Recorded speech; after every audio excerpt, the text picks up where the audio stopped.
Assalamualaikum warahmatullahi wabarakatuh. Selamat pagi dan salam sejahtera untuk kita semua.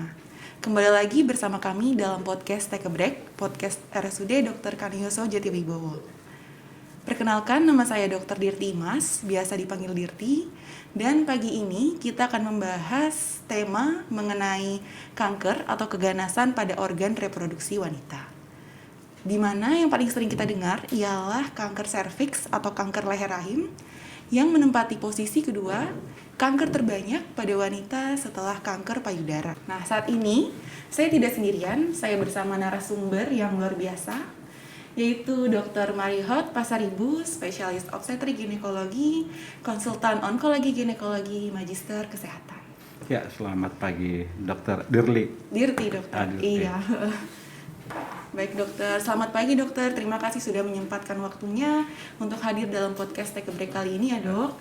Sebelumnya apa kabar dokter? Ya. Baik ya dok? Baik, Ya. Kabarnya baik. Sudah booster kan? Oh udah booster ya dok ya, jadi udah insya Allah aman. Baik dok. Baik, mungkin langsung saja ya dok kita bahas tema kita mengenai kanker atau keganasan pada organ reproduksi wanita. Ya. Yang pertama nih dok, pasti masyarakat ini ingin tahu apa pengertian dari konsultan onkologi ginekologi dan kasus apa sajakah yang ditangani dalam ranah tersebut. Terima kasih Dr. Dirli. Jadi kalau dibilang konsultan itu dalam bidang kedokteran dia lebih konsentrasi di satu topik dari banyaknya topik ataupun pembagian ilmu di bidang ilmu itu. Jadi misalnya nih kalau konsultan onkologi di bidang onkologi ginekologi artinya lebih konsentrasi, lebih mempunyai kompetensi di bidang penanganan kanker reproduksi wanita. Jadi basicnya adalah tetap spesialis, dokter spesialis kebidanan dan kandungan. Betul. Tapi nanti akan ada yang lebih mendalami ataupun memiliki kompetensi khusus di bidang tertentu. Jadi untuk kanker disebut dengan onkologi ginekologi. Kalau nanti untuk reproduksi, pingin punya anak dan lain sebagainya disebut dengan fertilitas dan lain sebagainya. Jadi mempunyai kompetensi khusus pada topik itu. Oh iya, baik dokter. Tindakan apa sajakah yang bisa dilakukan oleh konsultan onkologi ginekologi ini dok? Pada dasarnya untuk konsultan untuk onkologi ginekologinya adalah mulai dari deteksi dini sampai nanti penegakan diagnosis sampai penanganan serta mengawasi efek samping dari setiap penyakit tindakan kanker di ginekologi. Jadi mulai dari identifikasi dini sampai nanti sampai komplikasi, karena kita tahu kanker itu kadang-kadang sering terlewat saat diidentifikasinya. Seandainya datang lebih awal, ya nanti harapannya sih bisa penanganan lebih maksimal. Berbeda dengan nanti datang di stadium yang lebih lanjut atau ya, Baik dokter. Jadi dok, kapan kita harus menentukan kita harus ke spesialis obstetrik ginekologi dan kapankah kita harus ke spesialis obstetrik ginekologi konsultan onkologi ginekologi nih dok? Jadi pada dasarnya ketika ada keluhan di bidang organ reproduksi wanita, memang yang tujuan pertama melalui fasilitas kesehatan dulu dari fase 1, 2 dan 1. Bertahap ya. Siap, dan nanti akan dirujuk misalnya ke bidang ke spesialis kebidanan dan kandungan. Nanti dari sana baru diarahkan masalahnya di mana. Ketika ada curiga ada mungkin keganasan atau kelainan di bidang kanker, baru nanti dirujuk ke onkologi. Tapi pada dasarnya ketika memang sudah ada riwayat sebelumnya atau curiga dengan keluhan-keluhannya, ya bisa langsung datang ke onkologi ginekologi. Nanti di screening di sana juga apakah ini memang kasusnya keganasan atau memang nanti kasusnya bisa ke SPOG umum. Baik dokter. Sepanjang dokter praktik nih dok, kasus apa sajakah yang paling sering ditemui pada onkologi ginekologi dok? Nah, kalau polanya kita di Kalimantan Timur ini yang paling sering itu memang kanker serviks dan kanker ovarium, baru nanti kanker endometrium ataupun kanker uterus rahim. Kita akan berbeda nanti antara rahim dengan mulut rahim dengan ovarium. Jadi yang paling sering sebenarnya kanker ovarium dan kanker leher rahim. Cuma memang kelemahannya sering sudah datang di stadium yang lanjut ya. Iya, jadi output ataupun hasil yang kita harapkan jadi tidak bisa maksimal. Faktor pemicu apa sih dok yang paling sering terjadi pada kasus onkologi ginekologi dok? Secara umum kita akan bagi misalnya kalau kanker serviks, Iya.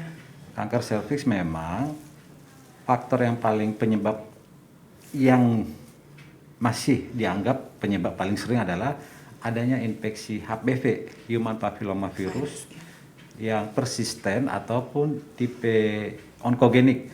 Karena infeksi HPV itu nanti ada 40 jenis, terus dari sekian jenisnya itu nanti ada yang tipe onkogenik ataupun yang memang berisiko menyebabkan kanker, tipe 16-18. Jadi hampir 70-80% karena infeksi. Tapi infeksinya ini adalah bukan karena 1 kali 2 kali sebenarnya, tetapi karena persisten. Jadi dia lama di situ. Kenapa? Karena untuk kejadian dari HPV infeksinya itu sampai jadi kanker serviks itu butuh waktu 5-20 tahun.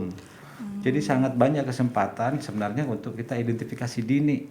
Apakah saya Lebih berisiko? awal ya, dok, iya, ya. apakah saya berisiko untuk menderita kanker serviks? Jadi untuk identifikasi kecurigaan kanker serviks itu yang paling sering adalah keputihan berulang yang tidak sembuh, sudah dibolak-balik diobati, baru kemudian perdarahan setelah berhubungan, Ya. itu memang kadang-kadang sering lepas karena nggak diperhatikan. Coba nanti pas di kamar mandi atau suami atau istri yang akan melihat adanya perdarahan.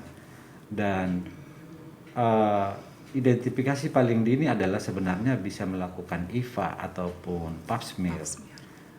Nah, keuntungannya adalah sebenarnya untuk vaksinasi.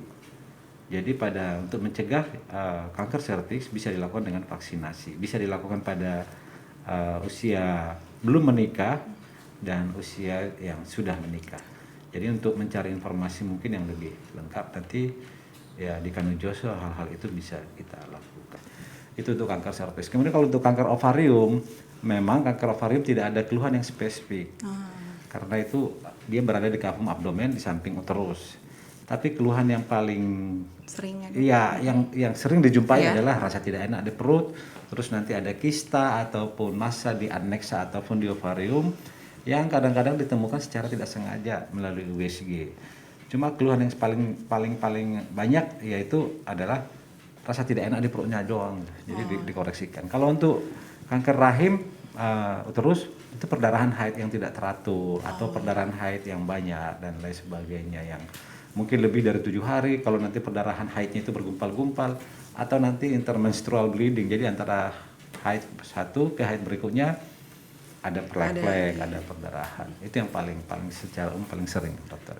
Baik dokter, bagaimanakah angka harapan hidup pada kasus onkologi ginekologi ini dok, yaitu yang tadi seperti dokter bicarakan ya dok, kanker serviks atau kanker endometrium.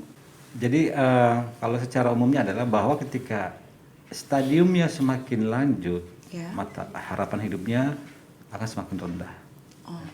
Target, jadi kalau di stadium awal memang selama masa tumor atau kanker itu bisa kita angkat, itu keharapan hidup dalam arti dibanding orang normal 100% ya. Dengan syarat di stadium betul di stadium awal. Jadi masih belum kecil, keluhan spesifik tidak ada mungkin perdarahan yang harus bolak-balik dirawat inap, nggak ada gangguan fungsi secara umum. Tapi di deteksi awal itu hampir sama dengan orang normal 100%.